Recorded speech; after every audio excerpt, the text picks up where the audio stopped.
때론 진지하고 때론 가벼운 이야기를 함께 나누기 위해 서로 다른 대학생들이 모였습니다. 일상의 시작, 고단한 하루를 마무리하는 월요일 밤. 우린 당신들의 금공강입니다.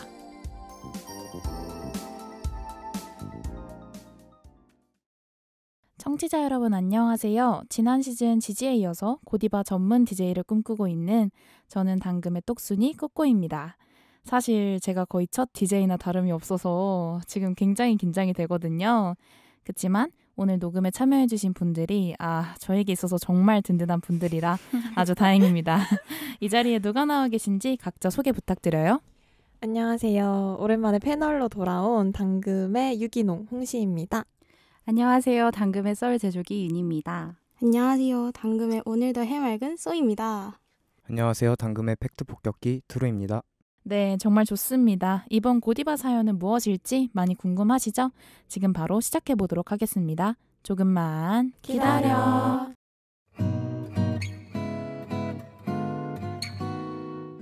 고민 많은 당신을 위로하는 디저트 카페 바로 여기는 고디바입니다. 네, 이번 고디바 사연 지체하지 않고 바로 읽어보겠습니다. 홍시 사연 소개 부탁해요.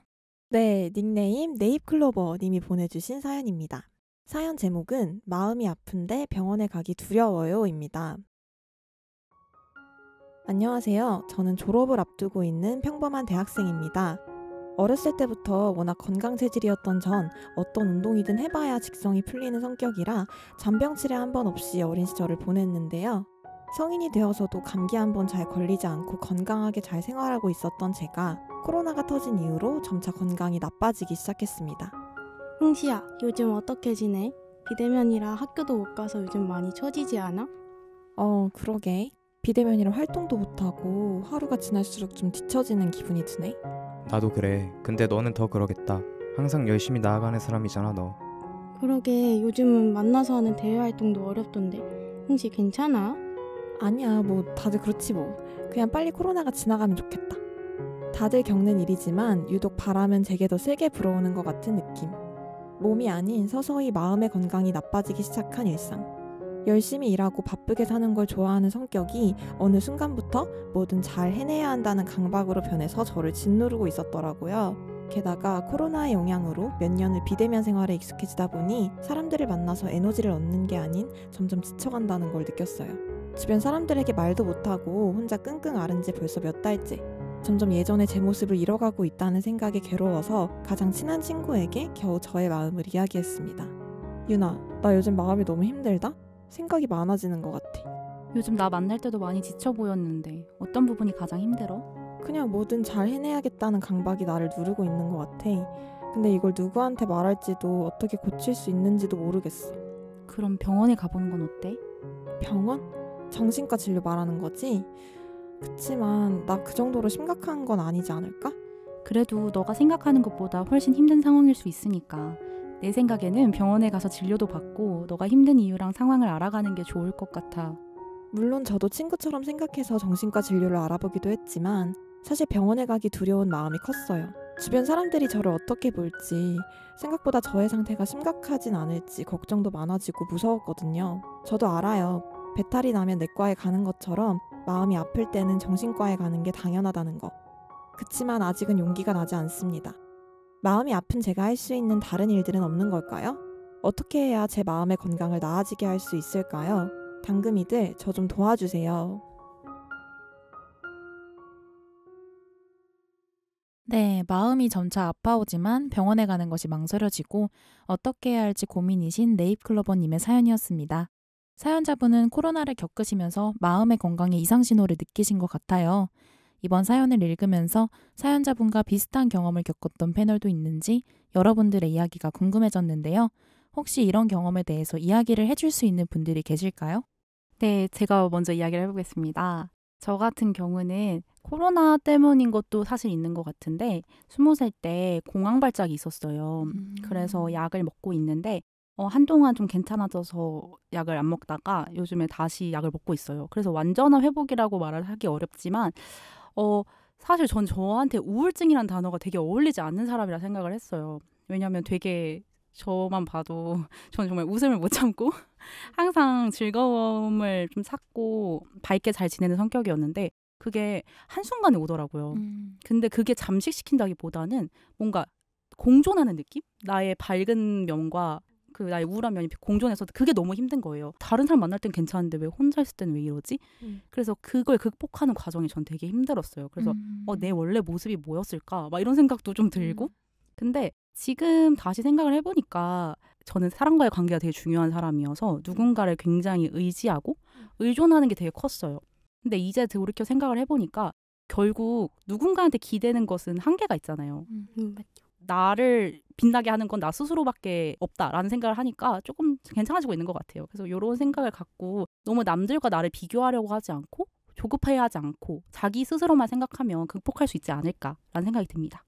그러면 이번에는 쏘가 말해볼까요? 저는 근데 이렇게 마음고생을 했던 적은 있는데 기간이 정해져 있는 거였어서 참았어요, 그냥. 왜냐면 저 입시할 때 되게 힘들어 했었거든요. 근데 미술 입시를 했는데 정말 힘들다고 하던데. 마음이 많이 불안해지잖아요. 근데 제가 불안함을 원래도 많이 느꼈어서 불안해지면 저는 집중할 수 있는 일 하나만 하거든요. 그래서 진짜 밥도 잘 안 챙겨 먹고 잠도 설치고 이러다 보니까 부모님이 걱정을 좀 많이 하시잖아요. 왜냐면 스케줄 자체가 제가 불안하니까 남들보다 그림을 조금이라도 더 그리겠다고 5시 반에 일어나서 6시까지 학원 가서 혼자 그리고 집에 와서도 계속 그림 그리고 자료 찾다가 새벽 2시에 잤거든요. 그러니까 이제 건강이 망가지는 걸 저는 못 느껴요. 그냥 힘들어도 여행나도 전 그냥 그림 그리고 학원에서 있다 오는 타입이어서 근데 부모님 계속 말리니까 근데 제가 그때 되게 싫어했거든요. 그런 말들을. 내가 불안해서 내가 하겠다는데 책임질 건 난데 왜 말리냐. 그래서 사이도 다 틀어지고 막 그랬는데 오히려 미술 입시가 딱 끝나고 결과가 나오기 전까지 기간이 있잖아요. 저는 그 기간 때가 외로 더 힘들었어요. 집중할 게 없어져서. 그러니까 막 불안한데 뭘 책을 읽어도 이 책 속에 나오는 대사가 다 나를 향한 비난 같고 다 손가락질하는 것 같고 이 길가를 걷다가 사람들을 보는데 내가 이 사람들이랑 지금 같이 걸어도 되나 싶은 거예요. 그래서 자존감이 그냥 바닥에 붙은 거예요. 그때는.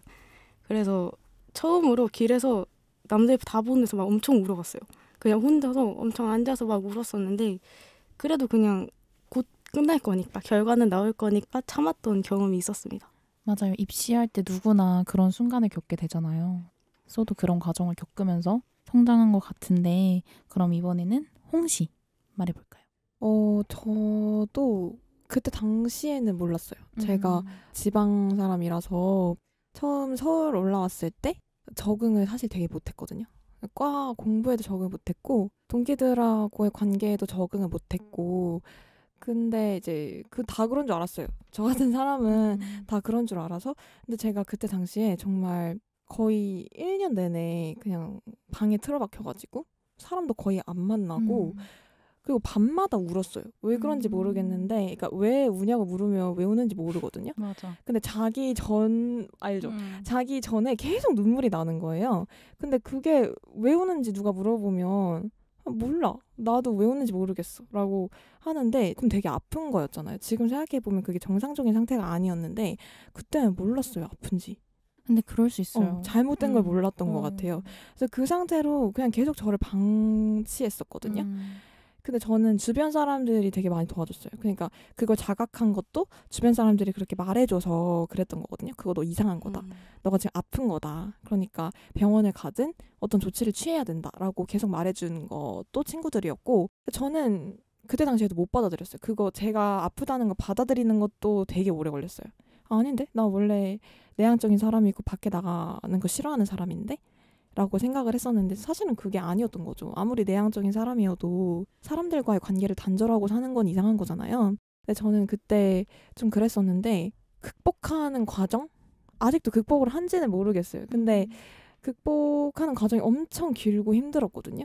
뭔가 저는 그때는 병원을 다니진 않았어요. 그냥 혼자 해보자라고 해서 그냥 무조건 움직였어요. 맞아. 근데 움직이면 방 안에만 있으면 안 되겠다 해가지고 딱히 할 일 없었거든요. 만날 친구도 없었고. 근데 밖에 나가서 한두 시간씩 계속 걷고 밥도 계속 의식적으로 챙겨 먹으려고 노력하고 그리고 친구들한테 계속 전화했어요. 전화해서 그냥 아무 말이나 하고 근데 그러다 보니까 조금씩 나아지더라고요. 근데 그것도 그때 당시에는 나아지는지 몰라요. 그냥 뻘짓하고 있는 것 같고 맞죠. 근데 지금 보면은 맞잖아요. 20살 때 저랑은 너무 다른 모습이잖아요. 여기서 너무 많은 사람들과 녹음실에서 얘기도 하고 방송에 나가는 녹음도 하고 그러고 있으니까 뭔가 저는 작은 거라도 조금씩 하는 거? 아무것도 안 하면 안 나아지는 것 같아요. 맞아요. 진짜 뭐라도 하면서 움직여야 그런 저의 생각도 바뀌는 것 같은데 그럼 이번 투루도 들어볼까요? 저는 이렇게 앞에서 쭉 얘기해 주신 것과는 다르게 그렇게 막 힘들었던 순간이 크게 있지는 않거든요. 그래도 그냥 시즌별로 그런 게 있으니까 한 해를 뽑아보자면 약간 2020년이 저한테 있어서 가장 힘들었던 것 같아요. 제가 원래 20년까지 학교 생활을 하고 21년에 군 입대를 할 예정이었거든요. 네. 그러다 보니까 20년에는 이제 대외 활동이나 이런 걸 많이 계획했었어요, 원래. 근데 그때 갑자기 코로나가 터지면서 맞아. 아무것도 못하고 이게 물거품이 다 되더라고요. 근데 나는 이제 21년 되는 순간 바로 군대 가야 되는데 힘들다 이렇게 생각을 하고 있었고 제가 왜 이걸 또 뽑았냐면 많은 이 남자 학생분들이 군대를 다 가잖아요. 맞아요. 그 시기가 아마 가장 다 우울하고 군 생활하는 순간에도 그렇게 힘든 순간이 있을 수도 있을 것 같고 해서 네, 약간 대표하는 느낌으로 한번 뽑아봤습니다. 저도 그냥 얘기를 하자면 저는 작년 말쯤에 사연자분과 비슷했던 순간이 있었어요. 분명히 나는 모난 곳 없이 잘하고 있고 나아가고 있다고 생각을 했었는데 저로 인해서가 아니라 외부적인 요인들이 저를 정말 힘들게 했거든요. 그러다 보니까 어느샌가 그 외부적인 요소들이 내 잘못은 아닐까. 다른 사람들은 다 이겨낼 수 있는 것인데 나 혼자 깊게 생각하고 내 스스로를 갉아먹는 것 같아서 하루하루를 그런 상태로 보냈던 것 같아요. 저도 막 주변인들이랑 아예 연락도 끊고 며칠 동안 혼자서 이불만 뒤집어 쓰고 지낸 적도 있었고 너무 무서운 거예요. 받아들이기가 힘들더라고요.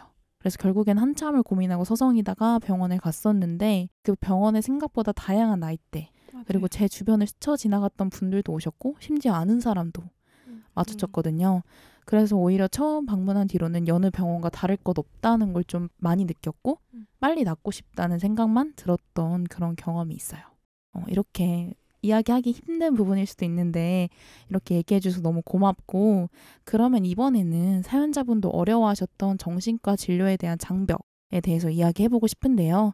최근에는 금쪽상담소와 같은 방송, 미디어를 통한 정신과 치료, 심리상담 등으로 진료에 대한 장벽이 많이 낮아졌잖아요. 네. 그럼에도 불구하고 여러분들은 정신과 진료나 치료에 관련된 사람들의 편견이나 사회적 인식을 느낀 적이 있나요? 있다면 그러한 인식이 없어지지 않는 이유는 무엇이라고 생각하는지 쏘가 얘기해주면 좋을 것 같아요. 앞에서 말씀해주신 거랑 같이 미디어 매체를 타면서 정신과 진료에 대한 진입장벽이 낮아지고 많이 알려졌다는 게 사실이지만 동시에 이런 정신질환자에 대한 편견? 인식이 강해졌다고 느꼈어요. 왜냐하면 미디어에서 소비하는 정신질환자에 대한 이미지가 아무래도 극적인 부분이 많을 수밖에 없어요. 시청자들에게 이 사람이 정신적으로 문제가 있음을 명확하게 보여줘야 하기도 하고 개연성을 위해서 드라마에서 주로 맡는 역할들을 보면 범죄자나 범죄에 악용되는 역할 혹은 이제 주인공을 방해하고 좀 나쁜 짓을 하는 악역 등으로 내보내기 때문인데 이 사람들에게 이러한 이미지를 낙인시켰다라는 생각이 들었어요. 제가 실제로 경험한 일인데 길을 지나가다가 피를 흘리고 있는 사람이 있는 거예요. 근데 저는 그래서 진짜 놀래가지고 휴지를 건네면서 괜찮으시냐고 119 불러드릴까요? 이렇게 반응을 했지만 실제로 지하철에서 갑자기 제 등 뒤에서 누가 앉았다 일어서 이러는 거예요. 진짜 누가 그냥 사람이 진짜 많은 지하철이었는데 제 등 뒤에 진짜 앉았다 일어서기를 막 하고 있는 거예요. 너무 당황을 해서 이거 어떡하지? 근데 지하철에 그런 사람 많아요. 1호선에 많거든요. 그런 사람들. 저 처음 겪는 일이어서 너무 당황을 해가지고 진짜 어떡하지? 이러고 있다가 문 열렸을 때 약간 다른 곳에 자리를 피했거든요. 근데 나중에 보니까 말을 조금 어눌하게 하시더라고요.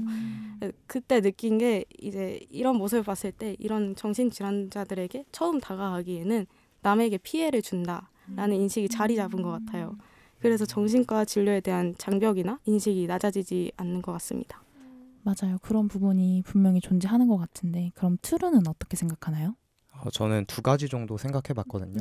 저도 먼저 쏘가 말해준 것처럼 반대로 이 미디어의 영향에 대해서 생각을 해봤어요.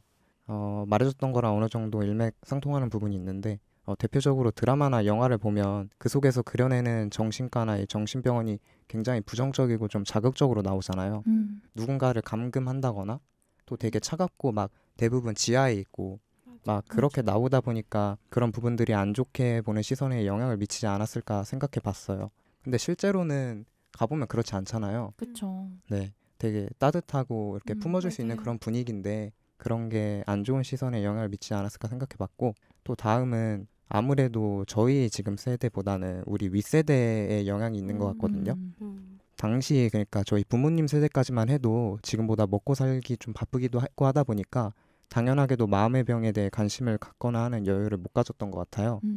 근데 이게 사람 마음이라는 게 솔직히 한번 안 좋게 부정적으로 바라보기 시작하면 다시 좋게 보기가 쉽지 않잖아요. 그렇죠. 이렇게 뭐 미디어에서 금쪽이나 뭐 이렇게 좀 긍정적인 방향으로 연출을 하려고 해도 그분들의 시선에서는 이제 이미 사람이 나이가 들다 보면 또 보수적인 성향을 또 띠게 되기도 하고 하다 보니까 다시 바뀌기가 쉽지 않은 것 같아요. 그래서 이런 영향에 의해서 사회 전반적으로 아직까지 정신과에 대한 부담을 좀 느끼는 분위기가 있지 않나 생각해 봤습니다. 맞는 것 같습니다. 그럼 이번에는 홍 씨가 말해볼까요? 저는 아까 얘기해 주신 것도 다 맞다고 생각하는데 제가 생각했을 때 가장 큰 요인은 마음이 아픈 사람들의 원인이 그 사람들한테 있다고 생각하는 거. 맞아. 그게 제일 큰 것 같아요. 그러니까 그러잖아요. 저도 정신과 진료를 받은 적이 있는데 정말 믿는 사람들한테는 말해요. 그런 적 있다고. 말하는데 대부분은 그걸 잘 받아들여주고 힘들었겠다라고 공감해주지만 어떤 사람들은 정말로 뭔가 나랑 갈등이 생긴다거나 틀어지는 상황이 생겼을 때 그걸 악용하죠. 너 그럴 줄 알았다. 그래, 너 약간 병원도 다닌다고 했었지. 너 다 이유가 있었구나. 네가 문제구나 라고 하는 거 그렇게 말로 하지 않아도 다 느껴지거든요. 이게 다 편견이 아닌가. 왜냐면 가정 환경이 좋고 아무 문제 없이 자란 사람도 주변의 환경에 따라서 힘든 일이 생길 수 있어요. 당연히. 근데 이제 보통은 그렇게 생각하지 않아요. 내가 병원을 다니고 사실 마음이 좀 아프다라고 하면은 그래? 네 자신을 한번 돌아봐라 라고 요즘에 안 그러는 것 같잖아요. 다 그러거든요. 저는 좀 더 심하다고 느껴요. 요즘에. 그래서 이런 편견들이 조금 더 이런 걸 심화시키지 않나라고 생각을 하는데 근데 저도 이런 것 때문에 되게 힘들었어요. 내가 문제구나. 그러니까 왜냐면 다른 사람들은 병원에 가지 않아도 주변 사람들한테 내 힘든 이야기로 힘들게 하지 않아도 잘 극복하는데 내가 너무 나약하고 뭔가 그렇게 해서 병원까지 다니는 게 아닐까라고 생각한 적이 있어요. 근데 제가 내린 결론은 그거 답이 있거든요. 그 열심히 살아서 그래요. 왜냐면 살다 보면 되게 안 가본 상자들이 많잖아요. 근데 거기 좋은 일도 있고 나쁜 일도 있고 근데 그거 그냥 보기만 하면 몰라요. 그거 그냥 포장지를 벗겨봐야 이게 나쁜 사람인지 좋은 사람인지 나한테 좋은 일인지 나쁜 일인지 안단 말이에요. 근데 그거 열심히 까본 사람이니까 그만큼 안 그런 사람보다 나쁜 일도 더 많이 마주치죠. 그거는 너무 당연한 건데 열심히 살지 않는 사람은 그런 사람들보다 훨씬 더 나쁜 일을 적게 마주칠 수도 있어요. 근데 하지만 그만큼 좋은 일도 적게 마주친다는 거. 그러니까 이게 나한테 있는 문제가 아니라 내가 그만큼 열심히 살았고 많은 일들에 부딪혀봤고 많은 사람과 관계를 맺어서 이런 일이 나한테 생긴 거구나. 그러니까 병원에 가서 잘 고치고 내 마음을 잘 들여다봐야겠다라고 생각하면 좋겠습니다. 네. 맞아요. 홍씨 말처럼 진짜 삶의 의지 문제라고. 너가 의지가 없으니까 그러는 거야. 너가 의지가 있다면 그런 게 왜 생기겠어라고 하는 분들도 많은데 진짜 홍씨 말처럼 그렇게 내가 많이 해보고 열심히 살았으니까 이렇게 많은 일들을 겪는 거다라고 생각하면 좋을 것 같은데요. 그럼 마지막으로 유은의 말도 들어볼까요?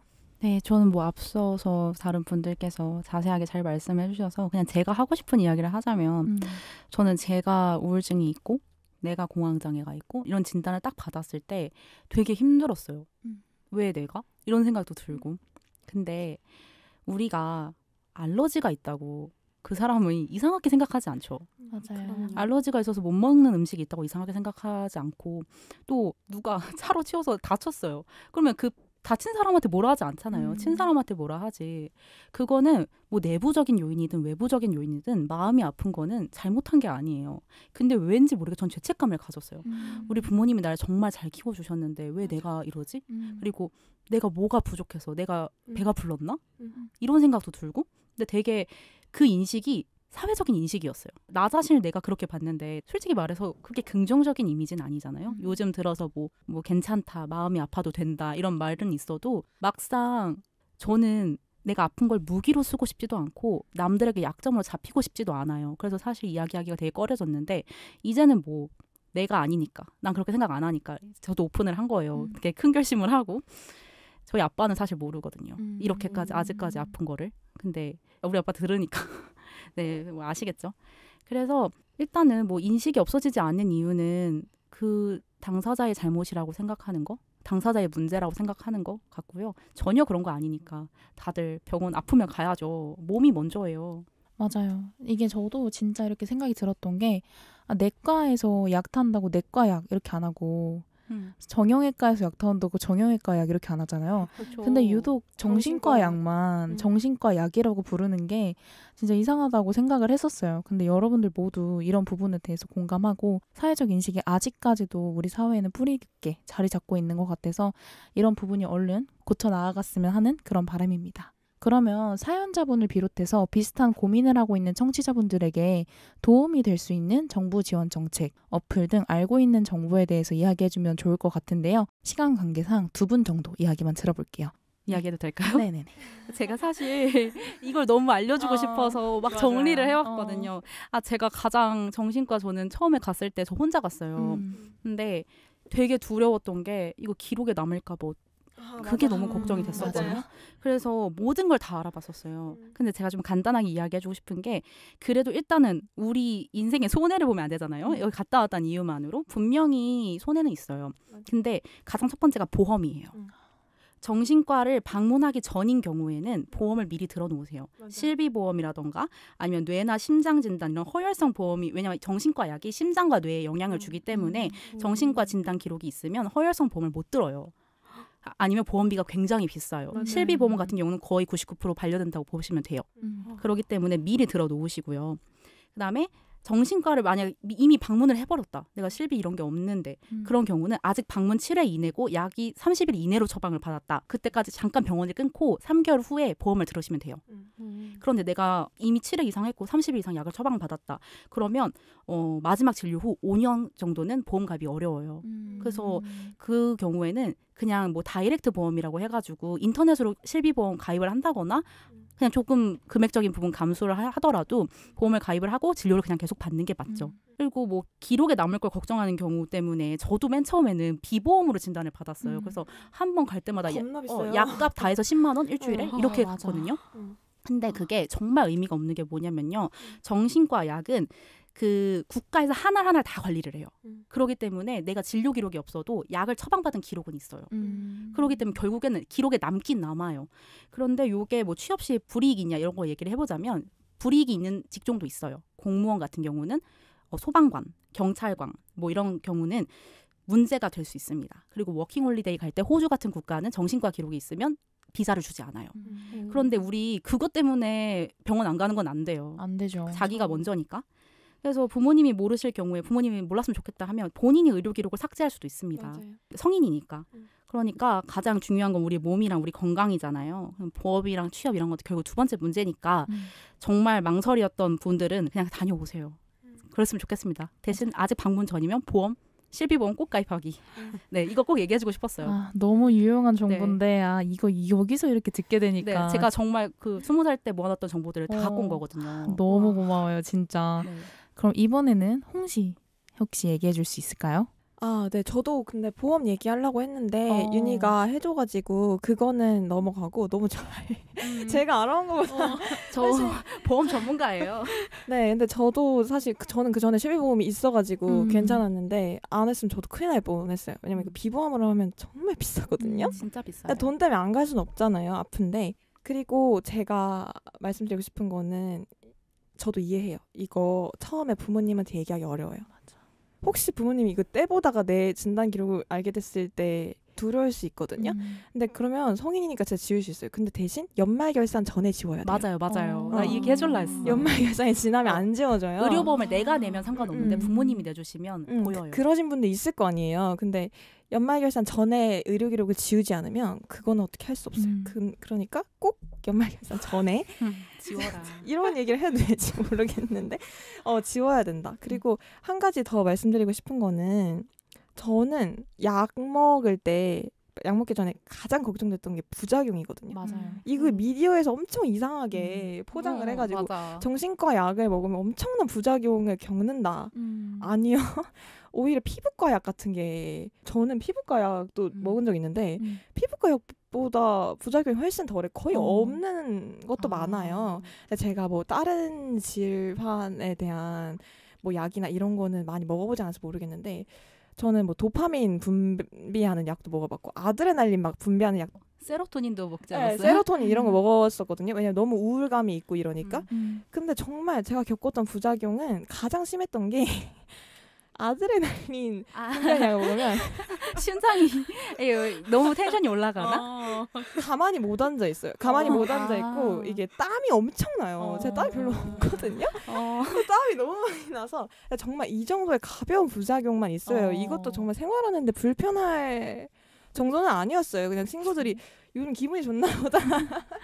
그러니까. 그냥 도파민 분비하는 약이나 이런 것도 정말 별거 없거든요. 그냥 기분이 좀 좋아지고 약간의 하이한 상태가 좀 유지되고 이런 건데 이거 우울한 것보다 낫잖아요. 그 정도의 부작용이 너무 심하다 싶으시면 병원에서 약을 바꿔주실 거예요. 이것도 병원에서 자기한테 맞는 약을 찾는 과정이 있으니까. 그러니까 혹시라도 그 약의 부작용이 걱정돼서 망설이지는 마라. 왜냐면 그 이유 때문에 망설일 이유는 없는 것 같아요. 비용이나 이런 거는 저도 이해하거든요. 혹시 비용이 너무 비싸진 않을까? 근데 실비보험 돼 있고 그게 보험 적용돼요. 요즘에 다. 의료보험 정신과 다 되거든요. 그래서 저 되게 싸게 그냥 일반 배탈 났을 때 내과 가는 거 정도의 진료비와 약값만 냈어요. 그러니까 너무 그 약의 부작용에 대해서는 걱정하지 마시기 정말로. 근데 이거 좀 다른 얘기인데 저는 부작용이 좀 심했거든요. 그래 제가 먹은 약이 홍 씨가 먹은 약이랑 종류가 많이 다를 거예요. 달라요. 저 같은 경우는 항불안제랑 공황장애여가지고 이게 안정되는 약을 먹어가지고 그런데 제가 자낙스랑 졸피덴을 먹었었어요. 근데 졸리죠, 엄청 졸리고 저는 구음장애가 발생해서 발음이 새거나 아니면 하고 싶은 말이 있으면 그게 표현이 안 됐어요. 근데 그게 아직까지 살짝 그러거든요. 제가 발음이 되게 부정확해졌어요. 진짜요? 네, 그리고 이제 되게 아주 까랑까랑했었는데 지금 다시 많이 죽었어요. 지금도 좋아서. 그래요? 다행이다. 근데 그 구음장애랑 이제 졸피뎀 같은 경우는 낮에 굉장히 멍했어요. 그리고 저 같은 경우는 그 약을 먹어도 잠이 안 왔거든요.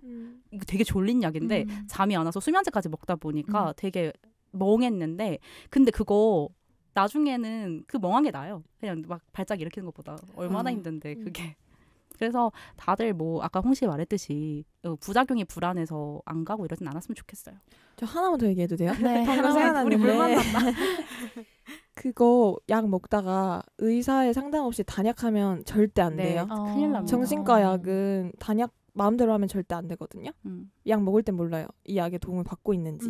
근데 약을 하루라도 안 먹으면 알게 돼요. 맞아. 내가 이 약 때문에 유지하고 있었구나를 알게 될 거예요. 물론 나중에 나아지면 그러지 않겠죠. 근데 처음에는 그럴 수 있거든요. 그러니까 꼭 그 의사 선생님이 이제 그만 먹어도 됩니다. 라고 할 때까지 꾸준히 복용을 하셔야 된다는 거. 자기 마음대로 나 이제 좀 나아진 것 같은데 하고 병원 안 가시면 안 돼요. 제발해요. 의사의 상담을 받고 하시길 권장해 드립니다. 당금이들의 이렇게까지 진심 있는 녹음이 있었나 싶을 정도로 우리 의사 해야 되는 거 아니야? 그러니까 이렇게까지 많은 정보를 얻을 수 있어서 오늘 녹음 너무 좋은 것 같은데요. 그러면 저희 오늘 디저트 한 조각 선물 시간으로 넘어가 볼게요. 오늘은 마음의 건강에 대해 고민하시는 사연자분의 이야기와 이에 대한 패널분들의 생각을 들어봤는데요. 다소 무거울 수 있는 주제라고 생각하실 수 있지만 오늘 저희가 이야기한 것처럼 누구에게나 찾아올 수 있는 부분이기 때문에 이야기에 공감하시는 분들은 오늘 에피소드를 통해서 마음의 짐이 조금은 덜어지셨으면 합니다. 그럼 이제 고민을 가지고 계신 사연자분께 응원과 위로의 마음을 전하는 디저트 한 조각 선물 시간을 가져보려고 하는데요. 이 시간은 사연자분의 고민을 해결해드릴 수 있는 달콤한 디저트를 추천해드리는 시간입니다. 오늘 추천해드리는 디저트는 사연자분께 선물로도 드린다고 하니 당금이들의 센스 있는 추천이 아주 기대되네요. 그럼 쏘가 사연자분을 위로할 고디바의 세 번째 디저트를 소개해주세요. 네, 이번 고디바 카페의 디저트는 제가 선물해드리도록 하겠습니다. 이번 사연자분께 선물해 드리고 싶은 디저트는 바로 포춘 쿠키입니다. 모두 아시다시피 포춘 쿠키의 과자 속에는 점괘가 들어있는데요. 이번 사연자분이 일상의 시작에서 포춘 쿠키를 열었을 때 행복과 응원의 말기가 들어있으면 하는 마음에 사연자분께 꼭 선물로 전해드리고 싶었습니다. 열기 전에 괜히 마음이 두근거리는 포춘 쿠키를 통해 하루하루의 행복함을 다시 찾아가셨으면 좋겠습니다. 네, 정말 좋은 디저트 선물인 것 같아요. 오늘 저희가 나누었던 이야기가 사연자분께 많은 위로와 두려움을 이겨낼 수 있는 힘이 된다면 정말 좋을 것 같습니다. 그럼 오늘 고디바에 찾아와 주신 네잎클로버님께 힘찬 응원 전달해 볼까요? 마음의 건강도 다시 되찾아 멋진 미래에 한 걸음 더 나아가시길 저희 당금이 응원하겠습니다. 파이팅! 마음 한구석이 답답하고 우울할 때 주변 사람들한테 털어놓기에는 투정 부리는 것 같을까봐, 내 어두운 감정을 그들에게 넘기는 것 같을까봐 걱정하며 마음속에 담아두지 말고 위로와 선물을 드리는 디저트 카페 고디바로 찾아와 주세요. 저희 당금이들은 언제나 두 팔 벌려 여러분의 이야기를 기다리고 있겠습니다. 그럼 지금까지 고디바였습니다. 옛날 어떤 마을에 깊고 깊은 동굴이 하나 있었습니다. 그 동굴에는 1000년 동안 단 한 번도 빛이 든 적이 없었고 사람들은 그 어둠을 무척이나 두려워했습니다.